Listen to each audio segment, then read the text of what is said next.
In the best competition, there's a saying in the tech entrepreneurship world that to start a successful business, you need a hustler and a hacker.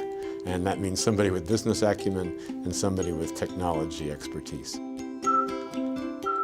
Indiana University's Building Entrepreneurs in Software and Technology, or BEST for short, came into being thanks to a strong pitch from Matt Ferguson, CEO of Career Builder and a Hoosier alum, to Bobby Schnabel, Dean of the School of Informatics in the spring of 2011. And they thought that if they could have a competition where students could take what they learn in the classrooms and actually have a chance to experientially try to pitch those ideas, to put them into real practice, and have investors that would seed those ideas with real money, then we might have a way that students would come together and sort of move their ideas into reality. This competition is unique because it takes advantage of the strengths of the campus that is Indiana University Bloomington. By combining the strengths and technology of the School of Informatics and Computing and the strengths that the Kelley School of Business has in all of the areas they have, marketing, finance, entrepreneurship, that we're able to come up with a complete package. When you think of what students can learn in the entrepreneurship classroom or in the classroom in informatics, and yet this is an opportunity experientially to apply all that knowledge and put it to the test in front of the real world judges, the real investors. To me, there's no greater experience for these students to test all their knowledge and put it on the line. Thank you for having me today. My name's So as a 22-year-old going through the competition and presenting in front of CEOs, names I've heard about outside of this competition, and then all of a sudden they're right there in front of me. It's pretty exciting. That's a great question, Matt. There's 5 major investors that have put up $50,000 each potential, so there's a potential of $250,000. It's up to them to negotiate with the student winners to decide how much money they're going to actually invest in the business. So it truly is real world, and instead of just giving prize money to the students, this is a real investment negotiation that goes on.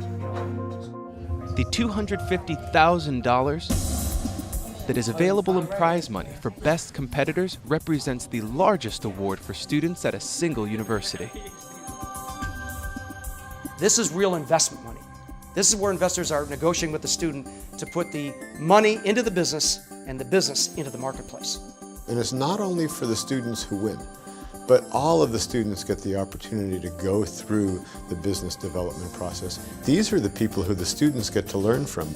All of them will have gotten a great mentoring experience in entrepreneurship and will have gotten the exposure that hopefully will make them think about being entrepreneurs. Winners of BEST use the funding to get their businesses up and running shortly after the competition. UMingle, one of the 4 startups to be awarded investment dollars in the inaugural competition in 2011, became a functioning business in 2012.